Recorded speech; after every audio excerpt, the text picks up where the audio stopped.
இன்று நாம் விவாதிக்கப் போகும் விஷயம் தத்துவமும் ஆன்மீகமும். இந்த உலகத்தில் எத்தனை கோடிக்கணக்கான மனிதர்கள் வாழ்கிறார்கள் என்றாலும் அவர்களின் உள்ளத்தில் ஒரே ஒளி உள்ளது. அந்த ஒளியை உணரச் செய்வதற்கான வழியேதான் வேதாந்தம் காட்டுகிறது. விவேகானந்தர் தன் உரைகளில் எப்போதும் வலியுறுத்தியது மனித ஒற்றுமை, மத ஒற்றுமை என்பதே. ஒருவரை ஒருவர் பிரித்து பார்க்காமல் சகோதரர்கள் போல காண்பதே ஆன்மீகத்தின் உண்மை. வேதாந்தம் என்றால் முடிவு ஆன அறிவு என்று பொருள். வேதங்களில் சொல்லப்பட்ட ஞானத்தின் சுருக்கம்தான் வேதாந்தம். அதன் மையக் கருத்து இந்த பிரபஞ்சமெல்லாம் ஒரே சத்தியத்தின் வெளிப்பாடு. அந்த சத்தியம் யாருக்கும் சொந்தமில்லை. அது மதங்களின் சின்னங்களைக் கடந்த ஒரு சக்தி. விவேகானந்தர் கூறினார், ஒவ்வொரு ஆன்மாவும் தெய்வீகமே. அந்த தெய்வீகத்தை வெளிக்கொணர்வதே வாழ்க்கையின் குறிக்கோள். இதுதான் நடைமுறை ஆன்மீகத்தின் தொடக்கம். மனிதன் எந்த நாட்டைச் சேர்ந்தவராக இருந்தாலும் அவர் உள்ளத்தில் இருக்கும் ஆன்மா ஒரே மாதிரி. தேசியம், மொழி, நிறம், சாதி, மதம் ஆகியவை வெளிப்புற அடையாளங்கள் மட்டும். உள்ளார்ந்த ஆன்மா ஒரே சத்தியத்தின் பிள்ளை. விவேகானந்தர் அடிக்கடி கூறியது சகோதரத்துவம்தான் மனித வாழ்வியல் அடிப்படை. மனிதன் மனிதனை பிரித்து நினைத்தால் அவன் ஆன்மீக உண்மையை மறுக்கிறான். ஆனால் மனிதன் மனிதனை அன்புடன் அணைத்தால் அவன் தெய்வத்தை தொட்டிருக்கிறான். உலகத்தில் பல மதங்கள் வந்துள்ளன. ஒவ்வொன்றும் தன் வழியில் சத்தியத்தை தேடியிருக்கிறது. விவேகானந்தர் சொல்லினார், அனைத்து மதங்களும் கடைசியில் ஒரே உண்மையை நோக்கி செல்கின்றன. அது ஒரே கடவுளின் வேறு வேறு பாதைகள். மதத்தை பிரிவினை கருவியாக பயன்படுத்துவது அறியாமை. மதத்தை இணைப்பு கருவியாக பயன்படுத்துவதுதான் ஆன்மீகம். ஆன்மீகம் என்பது ஆசிரமத்தில் மட்டும் கிடைக்கக்கூடியது அல்ல. அது நம் அன்றாட வாழ்க்கையில் செயல்படும் போதுதான் உண்மையான மதிப்பு கிடைக்கும். ஒருவர் குடும்பத்தில் அன்போடு நடந்து கொண்டால் அது ஆன்மீகம். ஒருவர் சமூகத்தில் நியாயத்தோடு நடந்தால் அது ஆன்மீகம். ஒருவர் தன்னலமின்றி பிறருக்கு உதவினால் அது ஆன்மீகம். விவேகானந்தர் கூறினார், சேவை செய்வதே தெய்வத்தைச் சேவிப்பது. பசி கொண்டவனுக்கு உணவு அளிப்பதே பூஜை. அறியாமையில் தவிக்கும் ஒருவருக்கு அறிவு பகிர்வதே தியானம். வாழ்க்கை என்றால் ஒரு பயணம். அந்த பயணத்தில் மனிதன் அடைவதற்கு வேண்டிய உண்மையான குறிக்கோள் தன்னுள் இருக்கும் தெய்வீகத்தை உணர்வதே என்று விவேகானந்தர் எப்போதும் வலியுறுத்தினார். அவர் கூறிய வேதாந்தத்தின் விளக்கம் மனிதனை எல்லா வெளிப்புற அடையாளங்களில் இருந்தும் விடுவித்து உள்ளார்ந்த ஒற்றுமையை உணரச் செய்கிறது. இந்த உலகில் நாம் பிறந்த இடம், பேசும் மொழி, ஏற்றுக்கொண்ட மதம் எந்த அளவிற்கு மாறுபட்டிருந்தாலும் ஆன்மாவின் அடிப்படை இயல்பு ஒரே மாதிரி என்பதை அவர் உணர்த்தினார். அவர் சொன்ன தத்துவம் சுருக்கமாக, ஒவ்வொரு ஆன்மாவும் தெய்வீகமே. அதை வெளிக்கொணர்வதே வாழ்க்கையின் குறிக்கோள் என்பதே. இந்த கருத்து வாழ்க்கையின் ஒவ்வொரு நிலைக்கும் பொருந்துகிறது. ஏனெனில் ஆன்மீகம் என்பது ஆலயங்களிலும் ஆசிரமங்களிலும் மட்டுமே அடைய வேண்டிய ஒன்று அல்ல. அன்றாட வாழ்க்கையின் ஒவ்வொரு செயலிலும் வெளிப்பட வேண்டியதுதான் நடைமுறை ஆன்மீகம். நாம் பிறரை அன்புடன் பார்த்தால் அது ஆன்மீகம். நாம் பிறருக்கு உதவினால் அது ஆன்மீகம். நாம் அநீதிக்கு எதிராக நிற்கும்போது கூடாது ஆன்மீகத்தின் வெளிப்பாடுதான். எனவே விவேகானந்தர் கூறியது, ஆன்மீகம் என்பது மாயை மிகுந்த சடங்குகளின் பெயரல்ல. அது ஒரு செயல்முறை வாழ்வியல் நெறி. அதில் அன்பு, கருணை, தியாகம், சமத்துவம், ஒற்றுமை ஆகியவை அடிப்படை தூண்களாக நிற்கின்றன. மனிதன் தன்னை பிரித்து பார்ப்பதை நிறுத்தி ஒருமைப்பாட்டை ஏற்றுக்கொண்டால்தான் மத ஒற்றுமை சாத்தியம். ஏனெனில் உலகில் தோன்றிய ஒவ்வொரு மதமும் கடைசியில் ஒரே சத்தியத்தை நோக்கிச் செல்கிறது. அந்த சத்தியம் தெய்வத்தின் பேரொளி. அது யாருக்கும் சொந்தமல்ல. மதங்களை பயன்படுத்தி பிரிவினை விதைப்பது அறியாமையின் விளைவு. மதங்களை பயன்படுத்தி சகோதரத்துவத்தை உருவாக்குவதுதான் உண்மையான ஞானம். அதனால் விவேகானந்தர் கூறிய உரைகள் இன்றும் காலம் கடந்த உண்மை போல திகழ்கின்றன. இன்று உலகம் சந்திக்கும் பிரிவினைகள், சண்டைகள், வன்முறைகள் அனைத்திற்கும் ஒரே தீர்வு அவர் காட்டிய நடைமுறை ஆன்மீகம்தான். ஏனெனில் அன்பு, தன்னலமின்மை, சகோதரத்துவம் என்றால் அதுவே தெய்வத்தின் பிம்பம். அந்த உண்மையை நாம் வாழ்வில் கொண்டு வந்தால்தான் வாழ்க்கைக்கு அர்த்தம் கிடைக்கும். ஆன்மீகம் ஒரு வெறும் தத்துவ உரை அல்ல. அது மனிதனை மனிதனாக்கும் சக்தி. அது மனிதனை வலிமையாக்கும் பாதை. அது மனிதனை உயர்த்தும் வழி. அதுதான் விவேகானந்தரின் சிந்தனையின் நெடுங்குரல். அதுதான் மனித குலத்திற்கான நித்திய செய்தி. மனித வாழ்க்கையின் உன்னத நோக்கம் என்ன என்பதை பற்றி எண்ணிப் பார்க்கும்போது பலர் பல்வேறு கருத்துக்களை முன்வைக்கிறார்கள். ஆனால் விவேகானந்தர் அதனை மிக தெளிவாகவும் எளிதாகவும் விளக்கியுள்ளார். அவர் சொன்னது, ஒவ்வொரு ஆன்மாவும் தெய்வீகமே, அந்த தெய்வீகத்தை வெளிக்கொணர்வதே வாழ்க்கையின் குறிக்கோள் என்று. இது மிக எளிமையான ஒரு வாக்கியமாக தோன்றினாலும் அதன் உள்ளார்ந்த ஆழம் மிகப்பெரியது. ஏனெனில் நாம் வாழ்வில் எதிர்கொள்ளும் துக்கங்கள், சிரமங்கள், துன்பங்கள் அனைத்திற்கும் அடிப்படை காரணம் நம்முள் இருக்கும் அந்த தெய்வீக ஒளியே மறந்துவிடுவதுதான். நம்மை பலவீனமாக்கும் காரணம் அறியாமையே என்று அவர் கூறினார். வலிமைதான் வாழ்க்கை, பலவீனம்தான் மரணம் எனும் வார்த்தைகளால் மனிதனை தன் இயல்பான வலிமையை உணரச் செய்தார். அவர் எடுத்துக்காட்டிய வேதாந்தத்தின் சாரம் எல்லாரையும் ஒரே ஒளியின் பிள்ளைகளாக காண்பதுதான். இத்தனால்தான் அவர் மத ஒற்றுமையை வலியுறுத்தினார். எந்த மதத்தில் பிறந்தவராக இருந்தாலும் அவர்கள் அனைவரும் ஒரே சத்தியத்தை நோக்கிச் செல்கிறார்கள். எனவே மதத்தை வைத்து பிரிவினை செய்வது அறியாமையின் வெளிப்பாடே. ஆன்மீகம் என்றால் அது நம்மை பிரிப்பதற்கான கருவி அல்ல, அது இணைப்பதற்கான பாலம். மதம் என்றால் அது மனிதனுக்கு வழிகாட்டும் வெளிச்சம், அது ஒருவர் விட்டு விலகச் செய்யக்கூடிய சங்கிலி அல்ல என்று அவர் வலியுறுத்தினார். ஆன்மீகம் என்பது வெளிப்புற சடங்குகளிலும் சின்னங்களிலும் அடங்கிய ஒன்று அல்ல, அது வாழ்க்கையின் ஒவ்வொரு நிமிடத்திலும் செயல்பட வேண்டிய ஒன்று. ஒருவர் பசி கொண்டிருக்கும் போது அவருக்கு உணவு அளிப்பதே பூஜை. ஒருவர் துன்பத்தில் தவிக்கும் போது அவருக்கு ஆறுதல் அளிப்பதே தியானம். ஒருவர் அறியாமையில் தவிக்கும் போது அவருக்கு அறிவு பகிர்வதே உன்னத ஆன்மீக சாதனை என்று அவர் உணர்த்தினார். உலகில் இன்று காணப்படும் பிரிவினைகள், வெறுப்புகள், வன்முறைகள் எல்லாம் ஆன்மீக உண்மையை மறந்ததால்தான். மனிதனை காயப்படுத்துகிறான், அவன் தன் சகோதரனை பகைவனாக காண்கிறான். இது அனைத்திற்கும் தீர்வு அன்பும் சகோதரத்துவமும் தான் நடைமுறை. ஆன்மீகம் என்பதன் பொருள் வாழ்க்கையை சுத்தமாக வாழ்வது மட்டும் அல்ல, வாழ்க்கையை உயர்வாகவும் பிறருக்கு பயனுள்ளதாகவும் வாழ்வதே.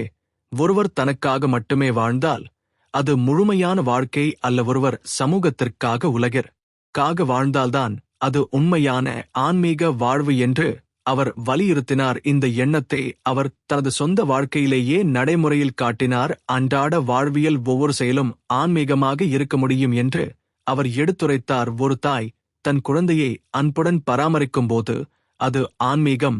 ஒரு விவசாயி மண்ணை உழுது அந்நியாரின் பசியை தீர்க்கும் போது அது ஆன்மீகம். ஒரு ஆசிரியர் தன் மாணவருக்கு அறிவு புகட்டும் போது அது ஆன்மீகம். எனவே வாழ்க்கையின் எந்த ஒரு பகுதியும் ஆன்மீகத்திலிருந்து விலகியதல்ல. கையே ஆன்மீகம், வாழ்வதே வழிபாடு என்று அவர் வலியுறுத்தினார். வேதாந்தத்தின் உண்மை என்னவென்றால் அனைத்தும் தெய்வீகமே. இந்த உலகில் தூசியாக காணப்படும் ஒன்றும் தெய்வீகத்தின் வெளிப்பாடு. அந்த தெய்வீகத்தை உணர்ந்து மதிக்கின்றவரே உண்மையான ஆன்மீகி. எனவே ஒருவரின் மதம் அவரை மேம்படுத்த வேண்டும், ஒருவரின் ஆன்மீகம் அவரை உயர்த்த வேண்டும், ஆனால் பிரிக்கக்கூடாது. விவேகானந்தர் சொன்ன அந்த உயர்ந்த எண்ணங்கள் இன்று கூட மிகவும் பொருத்தமானவை. உலகம் இன்றும் சண்டையிலும் பிரிவினையிலும் மூழ்கியிருக்கிறது. அதை தீர்க்கும் ஒரே வழி மனிதனாக அன்போடு வாழ்வது. அதுவே நடைமுறை ஆன்மீகம். அது எளிதாக தோன்றினாலும் அதை வாழ்வில் செயல்படுத்துவது மிக கடினம். ஆனால் அதுவே வாழ்வியல் அர்த்தம். அந்த அர்த்தத்தை உணர்ந்தவனே வாழ்க்கையின் சத்தியத்தை கண்டவனாகிறான். அந்த சத்தியம் ஒரே ஒன்றே, அதுதான் பிரபஞ்சத்தை இயக்கும் சக்தி, அதுதான் நம் உள்ளத்தில் ஒளிரும் ஆன்மா, அதுவே கடவுள், அதுவே நம்மை ஒன்றுபடுத்தும் சக்தி. விவேகானந்தரின் தத்துவமும் ஆன்மீகமும் பற்றி பேசும்போது அது ஒரு சாதாரண உரையாடல் அல்ல, அது ஒரு நித்திய நதி போல ஓடிக்கொண்டே இருக்கும் நாணம். அந்த நாணத்தை எவ்வளவு எடுத்துக்கொண்டாலும் அது குறையாது, அது இன்னும் பெருகிக் கொண்டே இருக்கும். அவர் சொன்ன ஒவ்வொரு வார்த்தையும் மனிதனை தன் உள்ளுக்குள் கொண்டு செல்லும் கதவாக இருக்கும். வெளியில் எவ்வளவு இருள் இருந்தாலும் உள்ளத்தில் இருக்கும் அந்த ஒளி மனிதனை வழிநடத்தும். அந்த ஒளிதான் ஆன்மா, அந்த ஆன்மாதான் பரம்பொருள். வேதாந்தம் அதையே கூறுகிறது. இந்த உலகில் தோன்றியவோ ஒரு உயிரும் அந்த பரம்பொருளின் வெளிப்பாடே. மனிதன் அதை மறந்துவிட்டால்தான் அவன் துன்பத்தில் விழுகிறான். அதுதான் அறியாமை. அதனால்தான் விவேகானந்தர் கல்வியின் முக்கியத்துவத்தை வலியுறுத்தினார். கல்வி என்றால் புத்தக அறிவு மட்டும் அல்ல, ஆன்மீக அறிவும். அதுதான் உண்மையான கல்வி. அவர் சொன்னது, கல்வி என்பது உள்ளார்ந்த பரிபூரணத்தை வெளிக்கொணர்வதே என்று. அந்த பரிபூரணம் ஒவ்வொருவருக்கும் இருக்கிறது. அந்த பரிபூரணம்தான் தெய்வீகம். நாம் அதை உணராததால்தான் தாழ்வு உணர்ச்சி நம்மை அடக்குகிறது, நம்மை பலவீனமாக்குகிறது. ஆனால் ஒருமுறை நாம் நம் தெய்வீகத்தை உணர்ந்தால் அப்போதே நம்முள் இருந்து வலிமை பெருகுகிறது.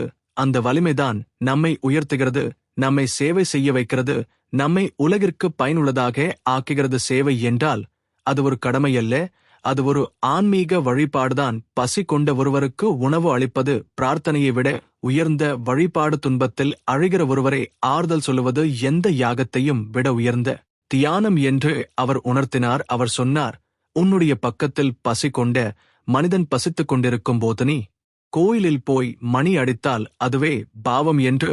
இந்த வார்த்தைகள் எவ்வளவு ஆழமுள்ளவை! ஆன்மீகம் என்றால் அது உலகத்திலிருந்து தப்பிச் சென்று காட்டில் அமர்ந்து தவம் செய்வதல்ல, அது உலகிற்குள் நின்று உலகிற்காக வாழ்வதே ஆன்மீகம். குடும்பத்தை அன்புடன் நடத்துவது, சமூகத்தை நியாயத்துடன் வழி நடத்துவது, பிறருக்கு கருணையுடன் உதவுவது எல்லாம் ஆன்மீகமே என்று அவர் காட்டினார். அதனால்தான் விவேகானந்தர் சொன்னார், ஆன்மீகம் நடைமுறையாக இருக்க வேண்டும், இல்லையெனில் அது வெறும் வார்த்தை மட்டுமே ஆகிவிடும். இன்று உலகம் எவ்வளவு சண்டையிலும் பிரிவினையிலும் துன்பத்திலும் மூழ்கியுள்ளது என்பதை நாம் காண்கிறோம். எல்லோரும் தங்களை தனித்தனியாக நினைக்கிறார்கள். மதத்தின் பெயரில், நாட்டின் பெயரில், மொழியின் பெயரில், நிறத்தின் பெயரில் மனிதன் மனிதனை பிரிக்கிறான். ஆனால் உண்மையில் அந்த எல்லைகளுக்கு அப்பாற்பட்ட ஒரு ஒற்றுமை உள்ளது. அதுதான் ஆன்மாவின் ஒற்றுமை, அதுதான் வேதாந்தத்தின் உண்மை. அந்த உண்மையை உணர்ந்தவனே தெய்வத்தை உணர்கிறான். ஏனெனில் கடவுள் என்றால் தனியே எங்கோ இருக்கிற சக்தி அல்ல. கடவுள் என்றால் இந்த பிரபஞ்சத்தில் ஒவ்வொரு உயிரிலும் ஒளிரும் சக்தி. அதை காணும் கண்கள் திறந்தாலே போதும். அதுதான் தியானம், அதுதான் ஆன்மீகம். விவேகானந்தர் சொன்னார், உன்னுள் இருக்கும் தெய்வீகத்தை உணர்ந்து அதை வெளிக்கொணர்ந்து பிறருக்கும் அந்த ஒளியை பரப்புவதுதான் மனித வாழ்க்கையின் குறிக்கோள் என்று. அந்த குறிக்கோளை உணர்ந்தால் வாழ்க்கை அர்த்தமுள்ளதாகிறது, இல்லையெனில் அது வெறும் சுமையாகி விடுகிறது.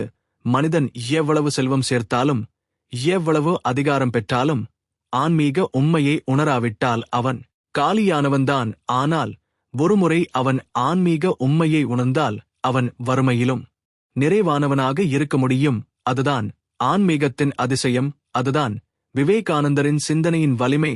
அது மனிதனை பயமில்லாமல் தைரியமாக்குகிறது, அது மனிதனை சகோதரத்துவத்திற்கு தள்ளுகிறது, அது மனிதனை தன்னலமற்ற சேவைக்கு தூண்டுகிறது, அது மனிதனை தெய்வீகத்தை நோக்கி நடத்துகிறது. அந்த வழிதான் உண்மையான பாதை, அதுதான் வேதாந்தத்தின் நெறி, அதுதான் ஆன்மீகத்தின் நடைமுறை, அதுதான் மனித குலத்தின் எதிர்காலம்.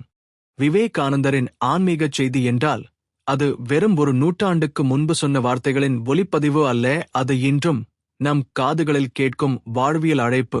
அந்த அழைப்பு மனிதனை தன் உள்ளார்ந்த வலிமையை உணரச் செய்கிறது, தன்னை மறந்து பிறரைச் சேவிக்கச் செய்கிறது, தன்னை விட உலகை மேலாக பார்க்கச் செய்கிறது. அவர் வலியுறுத்தியது, ஆன்மீகம் என்பது கோயில்களில் மட்டுமே அடையும் ஒன்றல்ல, அது அன்றாட வாழ்க்கையின் ஒவ்வொரு நிமிடத்திலும் வெளிப்பட வேண்டியதுதான். ஒரு தந்தை தனது குடும்பத்துக்காக உழைக்கும்போது அது ஆன்மீகச் சாதனை. ஒரு தாய் தன் குழந்தையை அன்புடன் வளர்க்கும்போது அது ஆன்மீகச் சாதனை. ஒரு மாணவன் உழைப்புடன் கல்வி கற்கும்போது அது ஆன்மீகச் சாதனை. ஒரு தொழிலாளி தனது வியர்வையால் சமூகத்திற்கு நன்மை தரும்போது அது ஆன்மீகச் சாதனை. ஆன்மீகம் என்பது வாழ்க்கையை பிரித்து காட்டும் சின்னங்கள் அல்ல, அது வாழ்க்கையை ஒன்றிணைக்கும் பாலம். உலகம் முழுவதும் சண்டையும் குழப்பமும் நிரம்பி வழிகிறது. மதத்தின் பெயரில் வன்முறை, மொழியின் பெயரில் பிரிவினை, நாட்டின் பெயரில் பகைமை. எல்லா இடத்திலும் மனிதன் மனிதனுக்கு எதிரியாக மாறுகிறான். இந்த நிலையை பார்த்தால் மனித குலத்தின் எதிர்காலம் அச்சமூட்டும் மாதிரி தெரிகிறது. ஆனால் விவேகானந்தர் சொன்ன வேதாந்த உண்மைதான் இந்த இருளை அகற்றக்கூடிய ஒளி. அவர் சொன்னார், ஒவ்வொரு ஆன்மாவும் தெய்வீகமே என்று.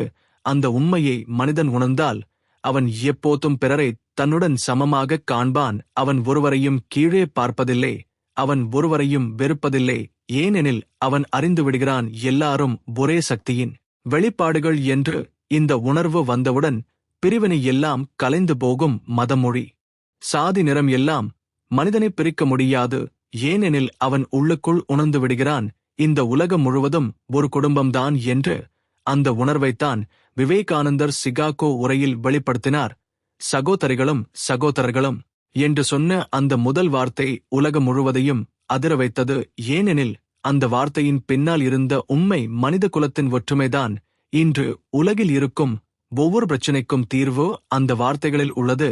மனிதன் மனிதனை சகோதரனாக காண்பதே நித்திய ஆன்மீகம். மீன் ஆன்மீக உண்மையை நாம் நடைமுறையில் செயல்படுத்த வேண்டும், இல்லையெனில் அது வெறும் புத்தக பக்கங்களில் மட்டுமே நின்றுவிடும். அதனால்தான் அவர் சொன்னார், சேவையே தெய்வத்தின் வழிபாடு என்று. ஒருவர் பசி கொண்டிருக்கும்போது அவருக்கு உணவு அளிப்பதே உன்னத பூஜை. ஒருவர் துன்பத்தில் அழும்போது அவரை ஆறுதல் கூறுவதே உண்மையான தியானம்.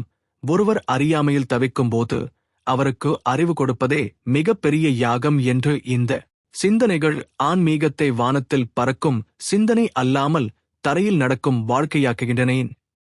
இளைஞர்களுக்காக அவர் சொன்ன வார்த்தைகள் இன்னும் பலன் தருகின்றன. எழுந்திரு, விழித்துக்கொள், இலக்கை அடையும் வரை நின்றிடாதே என்ற அவரது அழைப்பு ஒவ்வொரு தலைமுறைக்கும் சக்தி ஊட்டுகிறது. இன்று இளைஞர்கள் பல சவால்களை எதிர்கொள்கிறார்கள். தொழில், வேலை, போட்டி, மன அழுத்தம். ஆனால் அவர்கள் நினைவில் கொள்ள வேண்டியது, அவர்களுள் இருக்கும் அந்த உன்னத வலிமைதான்.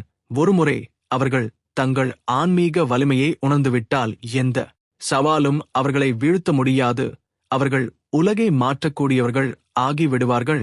ஏனெனில் ஆன்மீக வலிமை என்றால் அது வெளியில் இருந்து வருவதில்லை, அது உள்ளுக்குள் இருந்து வெளிப்படுகிறது.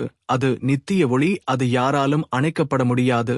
அதை வெளிக்கொணர்வதே வாழ்வியல் குறிக்கோள். அந்த குறிக்கோளை உணர்ந்தவனே உண்மையான மனிதன். அந்த மனிதன்தான் உலகிற்கு தேவைப்படுகிறான். அந்த மனிதன்தான் எதிர்காலத்தை ஒளிரச் செய்கிறான். அந்த மனிதன்தான் விவேகானந்தரின் கனவான ஆன்மீக மனிதன். விவேகானந்தரின் சிந்தனைகள் தத்துவமும் ஆன்மீகமும் மட்டும் அல்ல, அது மனித குலத்தின் எதிர்காலத்திற்கான உயிர்ப்புச் செய்தி. அவர் சொன்ன வேதாந்தம் ஒவ்வொரு ஆன்மாவும் தெய்வீகமே என்ற உண்மையை வெளிப்படுத்தியது. அவர் வலியுறுத்திய மனித ஒற்றுமை, மத ஒற்றுமை என்ற எண்ணங்கள் இன்றும் உலகிற்கு அவசியமானவை. ஏனெனில் மனிதன் இன்னும் பிரிவினையால், சண்டையால், வன்முறையால் சிக்கித்தான் இருக்கிறான். அதை தீர்க்கும் ஒரே வழி நடைமுறை ஆன்மீகம்தான்.